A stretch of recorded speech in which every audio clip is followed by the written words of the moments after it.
There are two basic kinds of sex. Desire is not just desire is not just desire. This I really urge you to be with the pun, the humor of a sense that there's coming and there's leaving. When you're in an energy, a magnetism of leaving, what you're doing is you're attracted to someone who can help you annihilate things about yourself that you don't like. Lost dreams, depression, insecurity, any range of feelings that are core parts of yourself that you don't want can be transformed into sexuality. But there's a catch.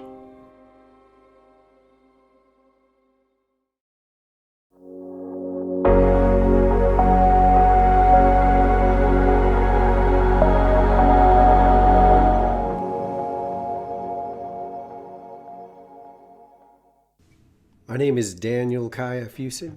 I am a spiritual teacher. This is all saying this is why I qualify to talk to you about sex. When I was younger, I was awkward in plenty of ways. I was smart and thus kind of dorky. And as I became a teenager, I didn't have as much success with women as I wanted to. And it was honestly one of my top priorities to change this. And over the course of being my 20s, I had a series of girlfriends. And it was a lot more than I anticipated ever experiencing. And I learned things that I believe young men need to know. And there's one center that I want you to really begin to get your awareness around. There are two basic kinds of sex. This I really urge you to be with the pun, the humor of a sense that there's coming and there's leaving.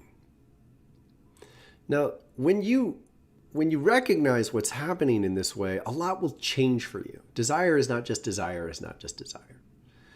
When you're in an energy, a magnetism of leaving, what you're doing is you're attracted to someone who can help you annihilate things about yourself that you don't like. Lost dreams, depression, insecurity, frustration and anger that you don't know how to express. Any range of feelings that are core parts of yourself that you don't want can be transformed into sexuality. But there's a catch. It doesn't work with an ongoing partner. An ongoing partner doesn't leave. And because they don't leave, they're not the best way to get rid of your feelings. What are you looking to get rid of? Now, here's why this matters. There's no judgment. This could be perfectly consensual and even could be healthy. The challenge is when you attune your sexuality to magnetizing with someone who's leaving, no long-term commitment, no long-term possibilities, you're going to be attracted to plausibly movie stars, porn stars, strangers in bars, people who ultimately you don't really want to be sharing your soul with. Now again, this can be moderately healthy as long as it's fully consensual. You won't be able to attract someone who you can share your life with. Many, many people have tried to break this rule. Many people have tried to circumvent it or get around it. It won't work. When your sexuality is tuned to leaving, you're not tuned to coming. If you're attracted to the leaving kind of sex, you're going to go and you're going to leave. And it's the foundation for an addiction, because realistically, if you get rid of your energy in this way, you're not getting rid of the root causes. It's temporary. So it's just prime for addiction. And you can't keep going back to the same place. It won't work. Because that's the person who helped you get rid of something. Now, just say no? Not necessarily. I think it's really important that you become conscious of what's happening. And the first way to respond in a conscious way to yourself is to simply be present. Be like, I'm feeling desire. What is this desire? When you treat your life this way, and you're able to get your mind into these spaces of deeper passion and pull, The same forces that end up in addictions, you can kind of tease them apart. You start to look and say, well, what are you attracted to? Why are you attracted in these circumstances? And you start asking questions. Is this a healthy person? Is this a person who is sharing or offering sexuality in a form that could be damaging to me? So you have to learn to understand, people bring their spirit to you.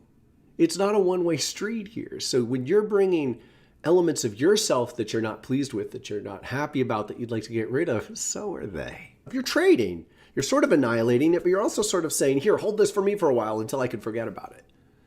But you're doing that for them. Who are they? Who are they? If it's a stranger in a bar, how do they treat other people? How do they treat themselves? Do they have suicidal tendencies that they're masking with drink and fucking? Is this someone who could potentially blackmail you? Is this someone who could potentially latch on to you? Why are they open to you? They don't know who you are. Why are they open to you? What's motivating them? If you simply take it as flattering or like, oh, I've got a chance, and don't ask these questions, you don't know what you're going to be taking on. And if your solution to dealing with the dissonance from old flings is to find another fling, oh my gosh, this is a recipe for disaster. A fling will not make you the person you want to be. A fling might help you take away or annihilate the elements of yourself you don't want. When you share sexuality with a partner who you grow with, to make a firm commitment to say, I want to share my sexuality in a way that's present, in a way that's loving, in a way that creates and generates a strength of intimacy that lasts. And this is you're coming together. You have to be very conscious that sex makes babies. Sex makes babies. So there's a creature within you that you cannot outthink, you cannot not outtalk. You can't use logic to change its mind about things. It is focused on what mating is. Now, it doesn't have to be in charge of everything, but you have to honor its feelings and needs. The drive to create a safe nest for mating is primal. The creature in you wants to know who this other person is. As someone who I like this, I want to share this, I am willing to make this a part of myself. Because the deep primal awareness of sexuality is in bonding. Who would you want to bond with? Who would you want to make another baby with? If you're not sharing in a way that is health, the sexual connection will not be maintainable. It will not be sustainable. It won't keep regenerating because there isn't a sort of a fundamental positivity, an integrity to what draws you together. Now, I end up feeling like it's relatively irrelevant to talk about sexual technique, almost completely. It's good to know how to restrain yourself. It's good to know how to calm down. Other than that, I don't think you need a lot of lectures on like specific mechanics and to sex. What you do need is to know how to be with another person. Every major strong feeling that they have has a vote in how your sex is going to work. Think about that. Every significant strong feeling that you have and they have has a strong vote in how well the sex is going to go. The way you respond to other people emotionally is present in your energy field. And there's an attempt for every strong part of yourself. Every strong part of yourself tries to connect to the people around you. And if there's no solid or consistent or sort of a connection with rhythm and even music to it, if that's not an option for a significant part of yourself, whoosh, 20% of you is out. Whoosh, another 30% is out. It's not going to participate in the sex. The sex will be diminished. You're not sharing your full self when you're together. And what you do share won't be as full of trust because you've got this other voice on the side going, I'm not sure I feel great about that. Just nagging at you. If you want to have more beautiful lovemaking, learn to be present with every significant feeling your partner has. Be present. They need to know that this part of themselves can be here. And once they know that, there is a deeper trust and the spiritual union is possible. The spiritual union happens ahead of time. It happens in the way you interact day to day to day.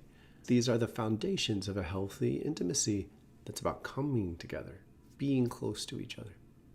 And when you interpret your life through this lens, by all means, have some flings, explore, leave behind parts of yourself. It can be beautiful, it can be sacred. Recognize that at the end of the day, if you're going to want a partner who you share with consistently, you have to come to terms with yourself. Be at peace with who you are. Be at peace with not being at peace. Be at peace with the ways in which you still have to heal, you still have to grow, and just have a healthy relationship with these aspects of yourself. And find ways to share that with your partner, at least to be present with each other, to acknowledge and to see each other as you really are, so that when you do touch, when you do connect, when you do share deep intimacy, your full selves can be together.